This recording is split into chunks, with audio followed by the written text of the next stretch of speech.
Hello again, my darlings, and welcome to the Post-Meridian Radio Players podcast. I speak to you now from the throne room of my castle, where my beast has finally returned, and with a special guest. Say hello, beast. Let go of me. Sergeant, stubborn as ever, so like your humankind. You, Sergeant, stole my servant Nick Scratch from me. It is only proper that you take his place. Never. We shall see. Beast, take him to the dungeon. Better. Now that I have welcomed my guest to the castle, let us see what the PMRP Vault has for us this week. There. It's more madness from Isaiah Plovnick, the third episode of The Madman Who Fell to Earth, apparently based on a story by H.G. Wells. Did you know someone was adapting your work into audio dramas, Mr. Wells? I knew nothing about it, my lady. What's an audio drama? I thought not. Punishments for all involved will be doled out in time. But that is for the future. For now, here is the third episode of The Madman Who Fell to Earth, entitled The Cycling Habits of Continental Nuns. I have no idea what that title means, but I suppose we'll find out shortly. The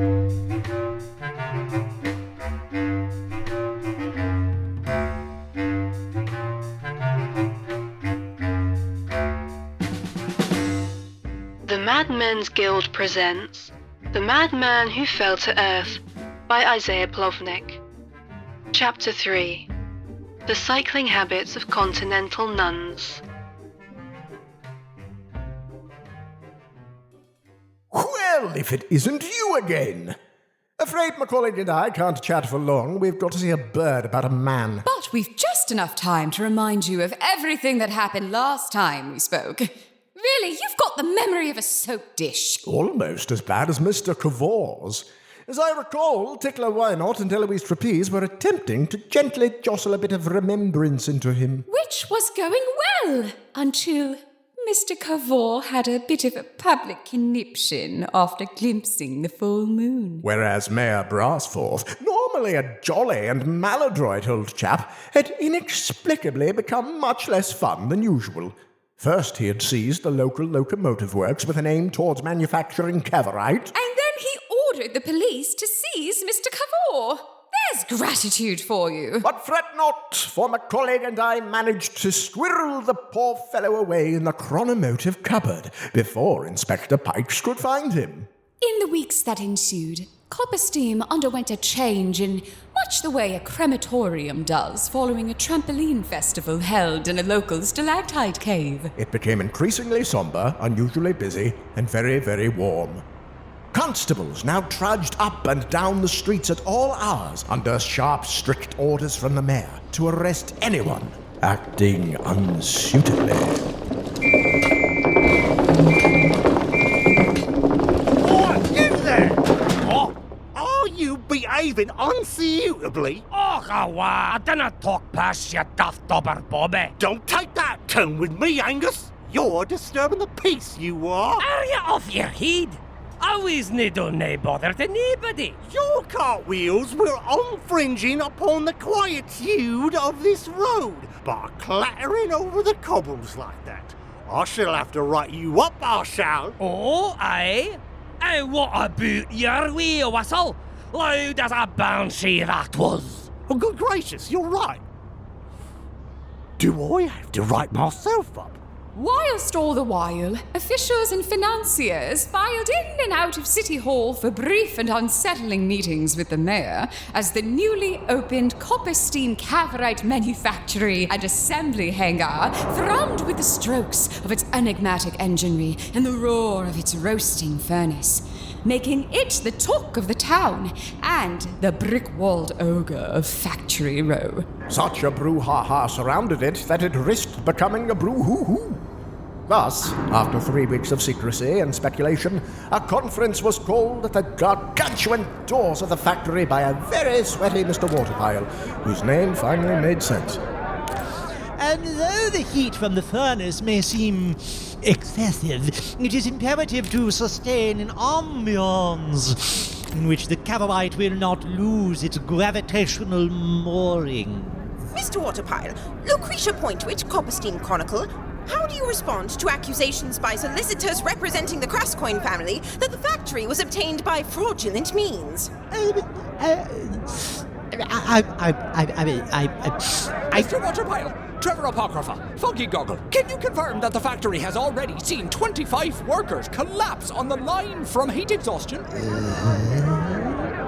Why don't we have some questions for the professors of Excelsior University, without whose studious mental exertions none of this would have been possible? Thank you, Mr. Waterpile. He was talking to me, Brunswick. Yes, you there. Professors, the public wants to know. How were you able to crack the mystery of the Cavorite formula? A good question. We simply, we must have. You see, well, as I recall, we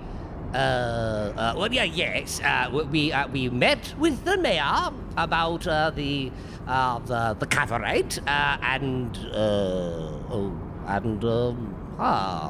well, you know. And then it,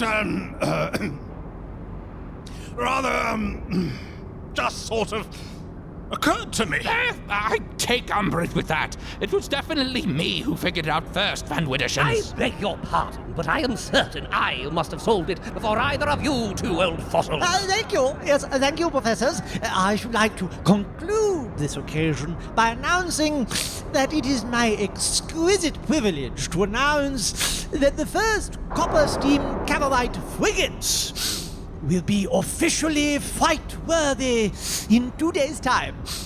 At which time His Honor the Mayor shall be hosting an official visit to the factory by the Prime Minister of Great Brilliant and a representative of Its Majesty the Crown, and the Royal Admiralty, which will no doubt mark the beginning of a long-lasting partnership between Copper Steam City and Its Majesty's government. Thank you. That is all.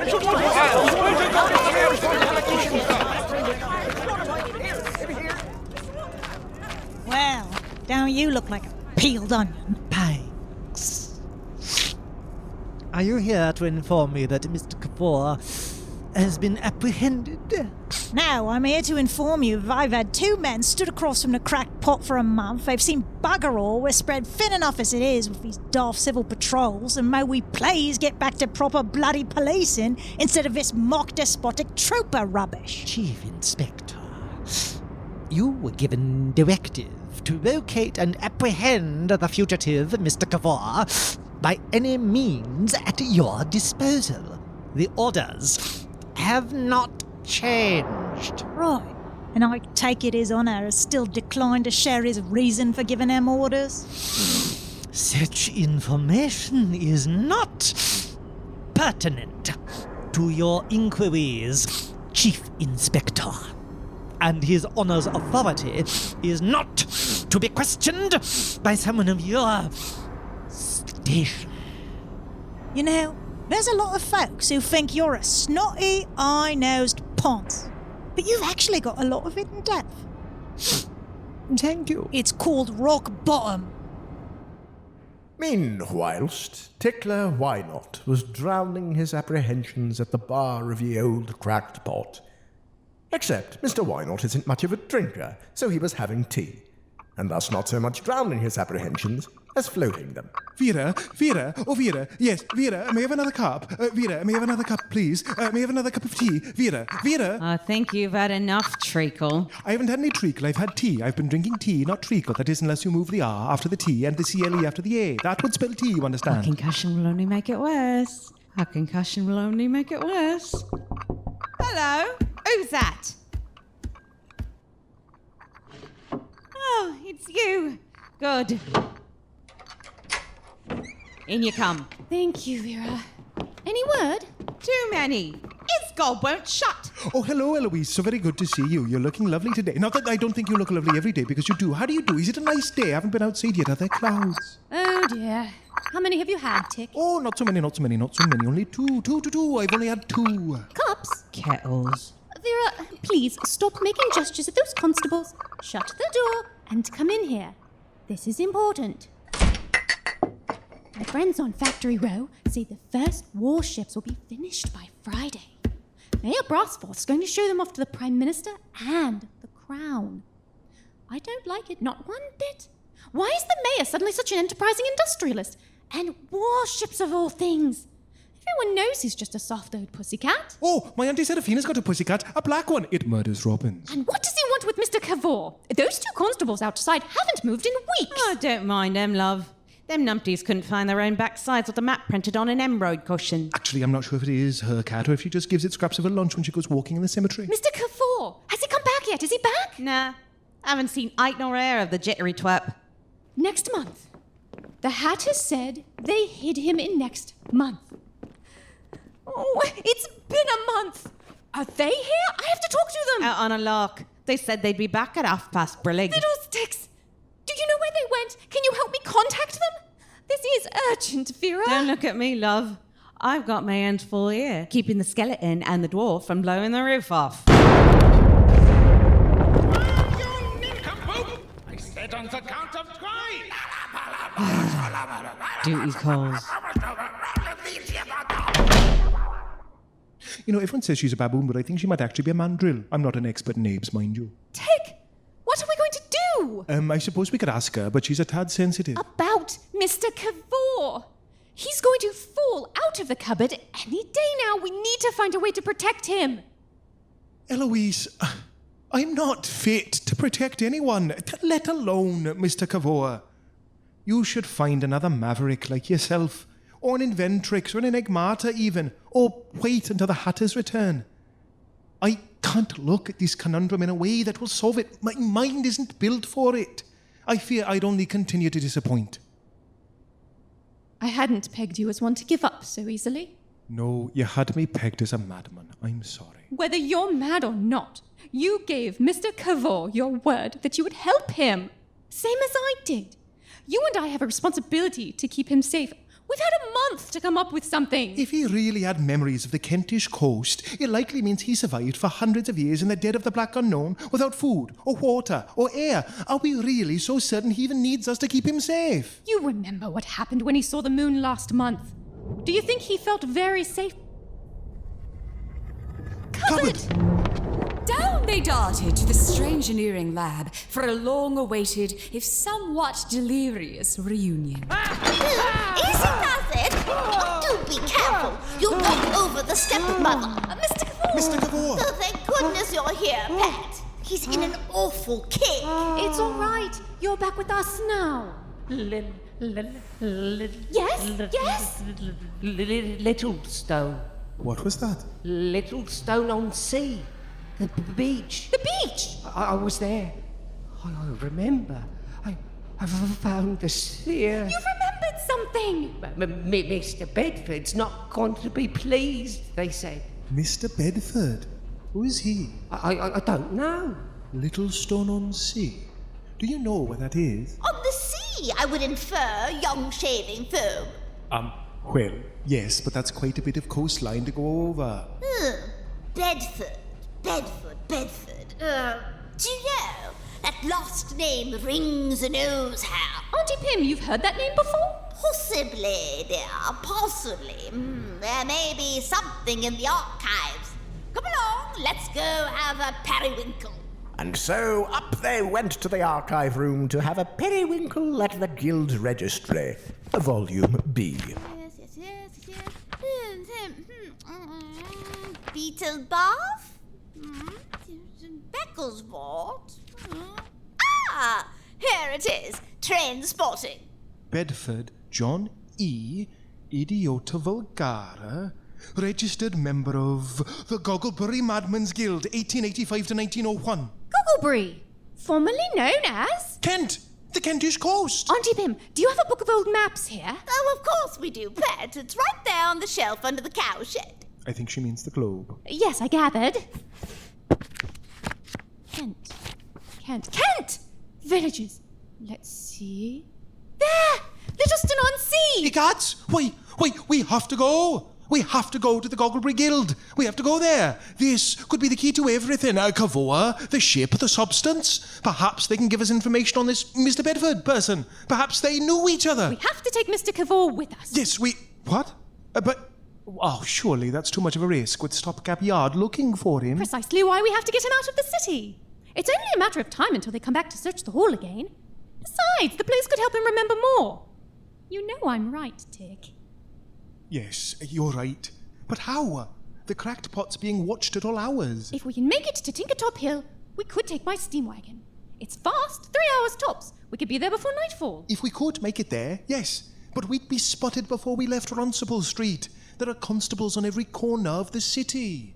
Oh, why don't you take the pantomime bicycle costume? You could slip right out under their emancipation. Auntie Pim, that's perfect! You're a genius! Oh, that's so nice of you to say, Cabbage. What is a pantomime bicycle costume? A pantomime bicycle costume, as one might surmise, is much like a pantomime horse costume. One person wears the front end, the other wears the rear end. Except instead of a horse, it's a velocipede. It was invented by guild member and good friend Cracatus Quirkwright, Inventrix Eccentrix, and used for last season's annual guild panto production of Puss on Wheels. Directed, of course, by my colleague and myself. It was suggested by a prosaic stagehand that it would be much simpler to use an actual bicycle instead of stuffing two actors into an unnecessary and conceptually impractical contrivance. It was suggested to a prosaic stagehand that their mum was an unnecessary and conceptually impractical contrivance. On site, Mr. Wynot had reservations. Right then. I know the streets better, so I'll be the front wheel. Tick, what's the matter? Yes. You see, I understand, in theory, the bizarro dynamics of why this should work. I do, in theory. But looking at it, I can't quite grasp how we're meant to, fit inside there. Look, it doesn't even look as if there is any inside there. I can see through the spokes. I can put my hand between them. Look! I understand you may not be used to practicing what you study, but right now we have to act, not think. So just take a deep breath, get into the back wheel, and be thankful that I am not wearing a skirt. Oh, Come on! Oh, why did it have to be a penny farthing? Right, so I just... in here... Oh, my... Oh, it's, it's certainly snug in here. Mr. Cavor, we're ready. You can get on now. All right. Gently, please. Oh, yes. Are we all set? I'm still not entirely sure. How about Mr. Cavor's disguise? Well, there's no time to change it now. Just act natural and hold on tight, Mr. Cavor. And Tick, just try and keep in pace with me. I'll get us there. Oh, cobblestones. Nearly to the end of Runcible Street. Turning on to Figment Street now. Hold on. Oh, goodness. You're doing well. Just keep... Titular! Sorry, you stopped so suddenly. Oh, my nose. There's a patrol ahead. Be very quiet. Very steady. Oi, Sarge! Why is that old nun sitting backwards on a bicycle? Maybe she's foreign. They drive on the other side of the road over there, isn't it? Phew, that wasn't a close one at all.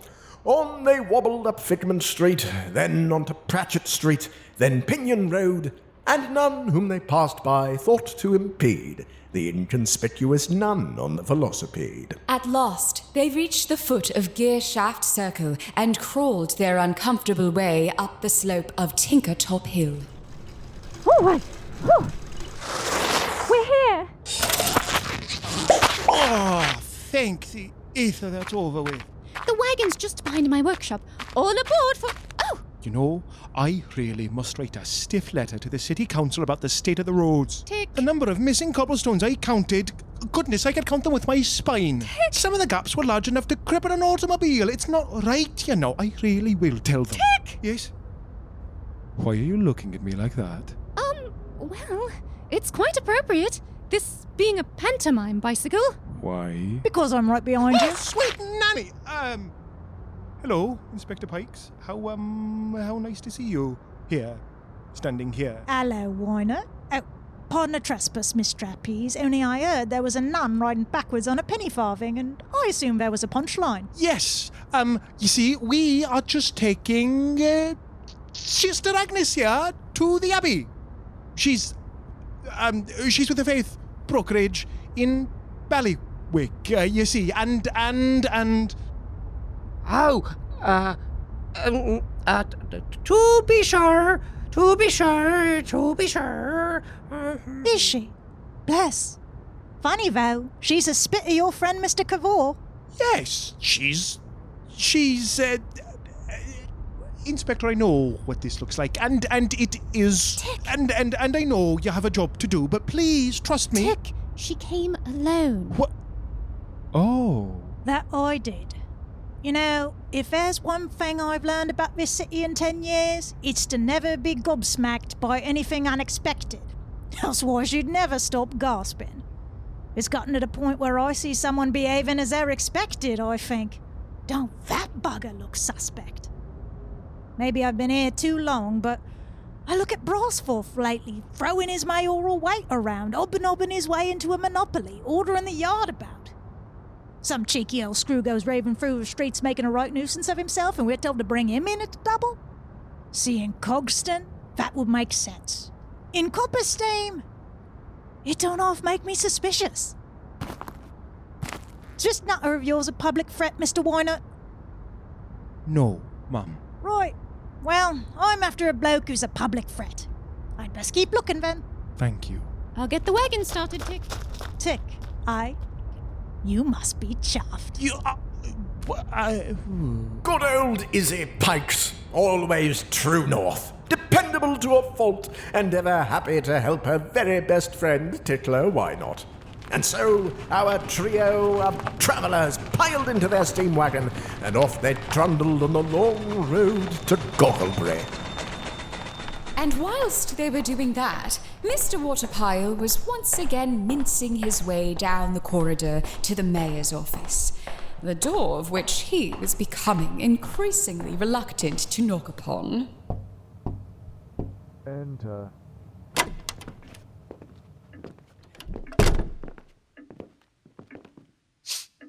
Your Honour? What is it, Mr. Waterpile? I've just been on the telephone with Cogston. It transpires that the Prime Minister must needs reschedule her visit. No. Sir? The Prime Minister's absence is not acceptable. I understand your disappointment, sir, but she intends to send the Home Secretary. There are still considerable labours ahead of us, Mr. Waterpile. Tremendous wrongs that must be corrected.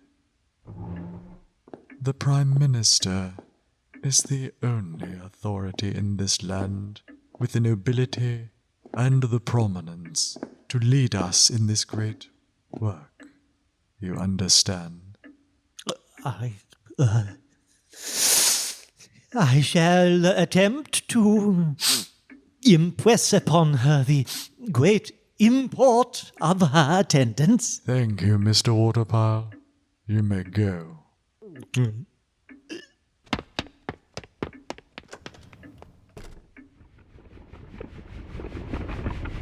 Back on the road, the lights of Copperstein City were dwindling behind our heroes as they barreled onward towards Gogglebray. And as Sister Agnes stayed hidden beneath a canvas in the cart, Tickler and Trapeze had a tete-a-tete on the footplate. Well, that was a stroke of luck, wasn't it? Yes, Inspector Pikes is generally a good judge of character. It seems that you're both well acquainted. Yes. Oh, on strictly professional terms, I assure you. We worked together. When I first arrived in the city last year, there were a series of exceptional incidents that she was investigating. I assisted from a curiological standpoint. I also act as the guild's consultant with Stopgap Yard. She says I'm easier to work with than the Hatters. I see. Are you often consulted? There's not exactly a shortage of phenomena in Copperstein. Is that why you came to the city? Oh, yes. At home in Quails, everyone thought I was rather odd. In Copperstein, well, most people still think I'm rather odd, but now there are those who think I'm not odd enough, oddly enough. Truly, sometimes I wonder if I'm in the right line of work. I used to feel that way, you know. Well, that's half the reason I do so many things. Beekeeping, gardening, inventing, painting, piloting, composing, needlepoint, swashbuckling, violin. What's the other reason? Because I'm good at all of it. Oh, yes, of course. You know, I think you're better at this ballywick than you give yourself credit for. Thank you, Eloise. Every morning, girl. Not yet, Mr. Cavour. Soon enough. Soon enough, the lights of Spitlingham, Puffborough, and Cogston swept past, and the steam wagon rumbled into the white stone streets of Gogglebury. Personally, McColledge and I don't much care for the Gogglebury Madman's Guild. They've all such inflated notions.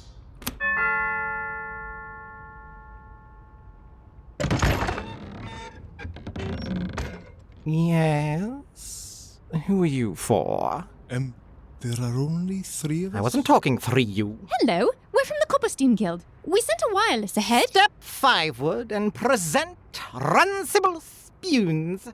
Oh, right then.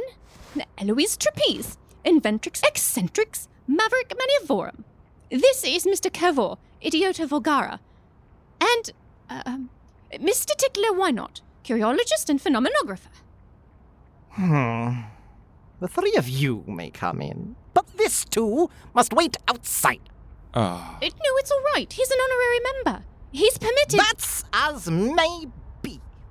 But here, it is 5 bidden, 5 sum to, whose madness has not been authentic-nined, 3 gain admit 11ths, 3 this instathration. Eloise, it's fine. I'll just... No, it is not fine! Listen, you boorish little man. He may not have a shiny spoon like the one you were born with, but he belongs to a caste of madmen that hasn't even been invented yet.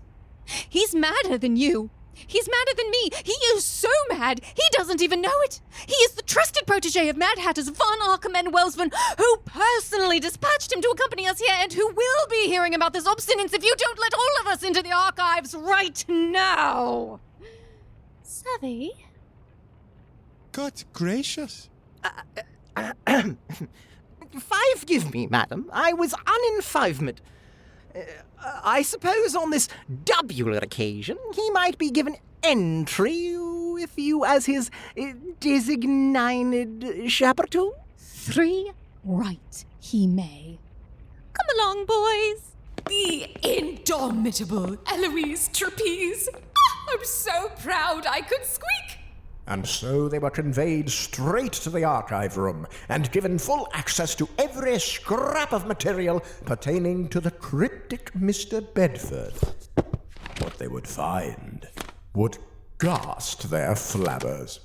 It says here that Mr. Bedford was admitted to the guild in the autumn of 1885 and classified Idiota Vulgara due to his resolute insistence that he had travelled to the moon in a flying ship invented by a physicist named Cavour. Eureka! This is it! Mr. Cavour, this is it! You went to the moon! Do you remember now? I don't know. Perhaps there's more. Yes. It says Mr. Bedford wrote an account of his misadventure, which was published in the Strand magazine. There should be notes here. Here they are. Let's see.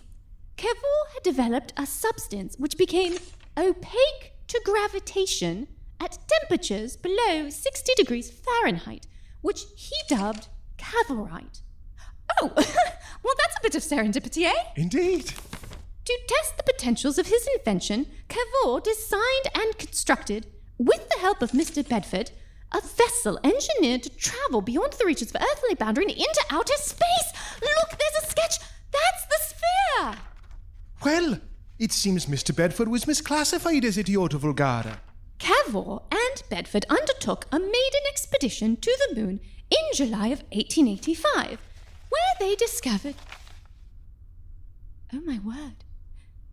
A breathable atmosphere and a subterranean race of highly intelligent extraterrestrial beings. On the moon? I knew it!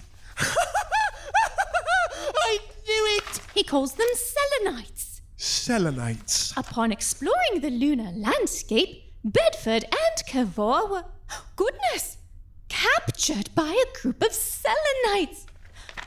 But later escaped. But they were separated. Cavour was injured. Bedford made it back to the sphere. He assumed Cavour was dead and took off without him. What? Well, then how... Mr. Cavour? Cavour? I don't... I wasn't... I found it. On the beach. But if not... Well, Bedford made it back to Earth. We know that. But could he have gone back for Cavour? I don't think so. Mr. Bedford managed to pilot the ship back to Earth, landing by chance in the English Channel. Washing up on a beach at Littlestown-on-Sea, he was taken to a seaside hotel by a group of men who found him, where he was recuperating from fatigue. When a local boy climbed into the unattended beached vessel and inadvertently launched it into space. I found it. I found it. His clothes. The clothes he was wearing when he landed. They were too small for him. Does it say what the boy's name was? Timmy Simmons. Timmy? Yes. I remember. Stars and garters. Oh, you poor creature. But how? 7 centuries! What's keeping him alive? You said you remember now, Timmy. What do you remember? I was falling into the sky. Then it was dark. I was afraid. But then I was asleep. And there was a voice. Shimmery, like moonlight that made noise. A voice? What did it... Cavour. Cavour? He knew Cavour's name. After we bird-brained him, he said it. He thought it was his name. We answer one question by posing another. What became of Mr. Cavour? Tick! There's more here. Cavour survived. What? How? Listen! Months after the loss of the ship, Bedford learned of an electrician who had been experimenting with tessellaic wireless technology and who claimed to have received a series of fragmentary messages from an Englishman on the moon. Though these alleged communications corroborated Mr. Bedford's story, it was widely dismissed as a hoax. The only establishment to give any credit to these claims and agree to further interview with Mr. Bedford was the Madman's Guild. Look, there's a phonograph cylinder here. Right, let's hear it. It's the truth, I tell you. None other but Mr. Cavour could have transmitted those messages. They all say the whole awful business is nonsense, but it would be impossible for any charlatan to know such things. The things he said in those messages, you must believe me. He's been treated as their guest until now, you understand. Given access to their technology. This is how he was able to transmit to Earth. They taught him of their society, their biology. It's miraculous. Evidently their physiology, they adapted to suit whatever role has been determined for them. Workers, builders, or what Mr. Cavour called the bearers of knowledge. the extent of their advanced nature when I tell you that their neurological makeup, as told to Mr. Cavell, it broadens with the amount of knowledge they acquire, as muscle does with exercise, to the point where they could actually manipulate their own cells with as much ease as you or I would blink. But that's extraordinary. Extraordinary indeed. Yes. What? Yes, I might have known. Even people like you don't believe me. Don't be so sure, Ducky. Stranger things have happened, haven't they, my colleague? Is that? Quite so. And getting stranger all the time. The Hatters! So that's where they've been. But what? Listen! Well, stranger it does get. If you truly believe what I have related thus far, well, you see, it naturally follows that the member of their species who is most advanced in this way, that is, the intellectual apex of selenite evolution, this being is their leader, Master of the Moon. Mr. Cavor refers to it as the Grand Luna. Ooh, good name. Grand Luna. Huh. Like the Grand Loony. Something tells me it's nothing like our dodo. Moon. Mind. Cavor was brought in before this Grand Luna and asked to describe human civilization, ecology, government, science, and what have you. Also, well, he apparently made the error of expounding upon the subject of warfare. Men. After this, I'm afraid Cavor's messages became terribly fragmented. All the more worryingly so, as this was evidently the result of some counter-frequency of similar lunar origin. So you see, it's as if... As if he lost his moon-to-earth message privileges? Yes, I rather fear. You see, in the fragmented communications that followed, Mr. Cavor states that he was further interrogated as to the nature of his invention. Cavor told the Selenites how to make cavorite, so they knew. After telling them about war, he would have had to be... Quite the silly goosey to be to tell them that, what? Indeed, what? What did he say next, Ducky? For a time, nothing. His messages ceased altogether. Perhaps during this time he still signaled to Earth, unaware that his signals were being blocked, unaware that his disastrous want of vulgar common sense had utterly betrayed him. He had talked of war. He had talked of all of the strength and irrational violence of men, of their insatiable aggressions, their tireless futility of conflict. He had filled the whole moon with this impression of our race, and then given them the means to reach us. But I think that ultimately he did realize, and perhaps then they realized that he had. Days later we received a final message, even more fragmentary than the last. Likely sent in haste and secrecy, or initial secrecy at least. What did it say? It said, I was mad to let the Grand Luna know. Then silence. Then Cavarit made as follows. Take... Go on! I regret to say the signal was cut off before the message had finished. All that followed was one word, although unclear in itself. It might have been useless, it might have been unless, I don't know. Thereafter was only silence. God help us. Right. Well, thank you very much for coming in. What? No. I thought you believed me. Oh, why, of course we do, Ducky. But it's nearly lunchtime, you see. Come along now, it's jam chowder today. Lunchtime? Don't you understand? Something must be done. Wait. But it doesn't make sense. No. Tick? No, please. Let go of me. Wait! Hang on Tick. Ah. There's something here that doesn't add up. An otherworldly superintelligence and a short man from Kent. However do they communicate? Did you not listen? This creature's brain is beyond anything ever dreamt of in our earthly philosophy. It could project its thoughts into Cavor's mind, just as easily as pluck Cavor's thoughts from his. Egads! One can scarcely imagine a stranger method of communication, can't one? Not for another 7 centuries, I'll wager. Well, I think that about wraps things up. Good afternoon. What? No! You don't understand. The Selenites are coming. They could already be on their way. Oh, not to worry, old boy. The Martians will invade long before we have any travel from the moon. What? Hurrah! Wait! Oh dear. But they didn't invade. If the Selenites were planning to invade, why didn't they? The Martian War broke out shortly after all this happened. Do you think the Martians made a stop on the moon before they reached Earth? No. It was Kavor. Kavor stopped them. What? How? How do you know? I don't know how he did it, but you remember what what Mr. Simmons was shouting when he saw the full moon last month? Kavor, the destroyer, the doombringer. You said he looked at the moon as if... As if he'd seen a ghost. Not a ghost.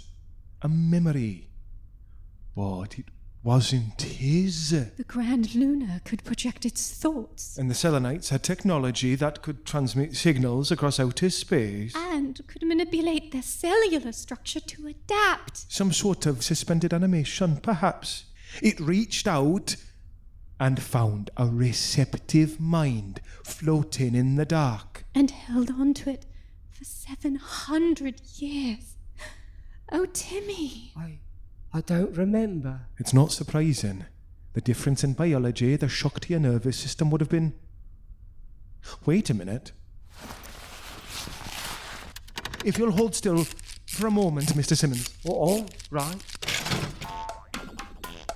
Oh dear. Oh dear. Oh dear. Oh very dear. Oh not good. Oh very not good. Oh very dear not good. Oh very dear very not good at all. Oh. Tick! What's not good? When Mr. Simmons was first brought to the guild, his madness registered at 93 pink elephants. Now, the luminimeter's only reading 17 mushrooms. You're saying the Grand Luna's left him? Where would... Oh. An unruly race, he said. Order must be restored.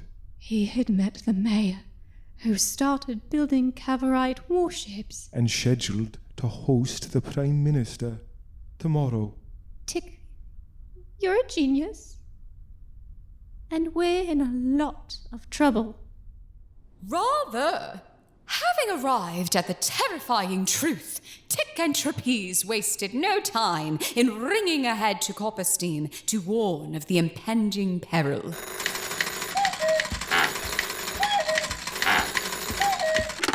Hello? Vera, it's Eloise. Have the Hatters returned? I must speak with them immediately. No luck there, love. They're back all right, but they bloody locked themselves in the Insanatorium Sanctorum. Said they're having an audience with the dodo and are not to be disturbed. Fiddlesticks! Listen to me. Mayor Burstforth is being controlled by something very sinister. We have to stop him meeting the Prime Minister tomorrow.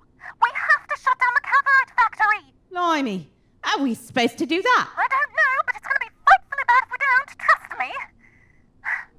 Please, the Hatters must know.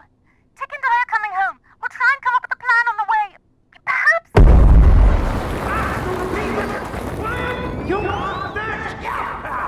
What was that? That was the camel's back breaking. Ta.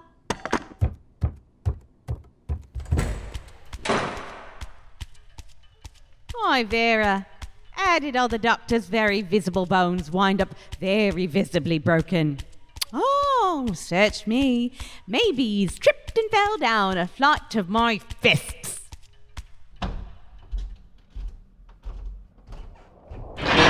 Look here, bloody yuck! What have you done there? It's like a blooming meat locker in here. Der dummes Werk Bundesdesch cannot tell how to read a simple pressure gauge. Then you should have used a stiffener. What kind of bleeding explosion does this? The adiabatic expansion of the subthermal gas causes an instant drop in temperature, which... Forget I asked. Can you do it again? How can Tick and Eloise hope to stop the Grand Luna? Can the Grand Luna be stopped?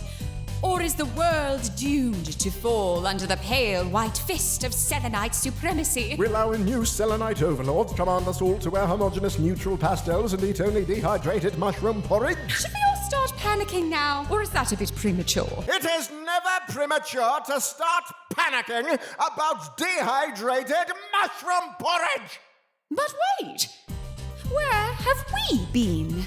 And whatever have we been up to? Oh, well, that's simple. Macaulay and I have... No spoiling the surprise. All shall be revealed.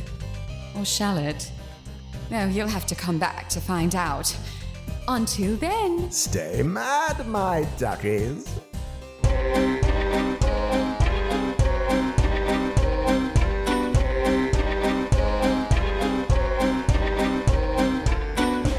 That chapter of The Madman Who Fell to Earth featured Isaiah Plovnick as Von Arkham, Ashley Ristine as Wellsvan, Chingwei Patrick Sullivan as Tickler Wynot, Carrie Kebar as Eloise Trapeze, Phoebe Roberts as Chief Inspector Pikes, and Brooks Reeves as the Lunatic, Rusty Angus, and Dr. Cogswold.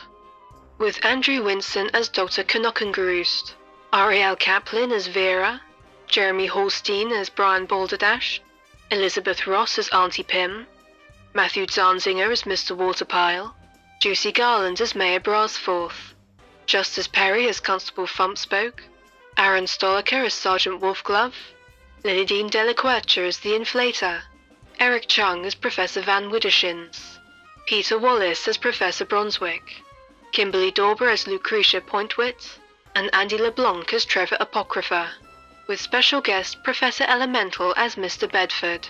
The announcer was Bard the Jack. Music used by Kevin MacLeod and David Thessalian, licensed under Creative Commons. The Madman Who Fell to Earth was written, directed, and edited by Isaiah Plovnick. It was recorded at Brookline Interactive Group and was a Mad Men's Guild production for the Post Meridian Radio Players podcast. And all the performers involved in this episode are now being treated for exposure to hazardous nonsense. The collective prognosis is not good.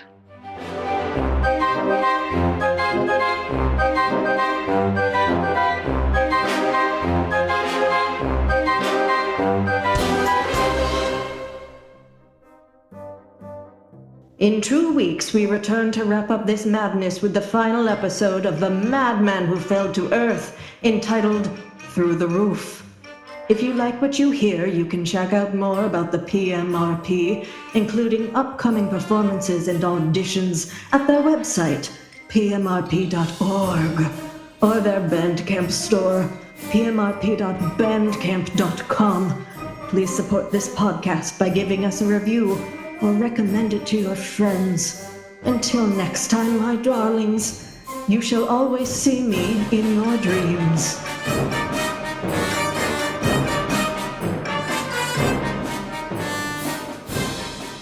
This has been a production of the Post Meridian Radio Players. Copyright 2026.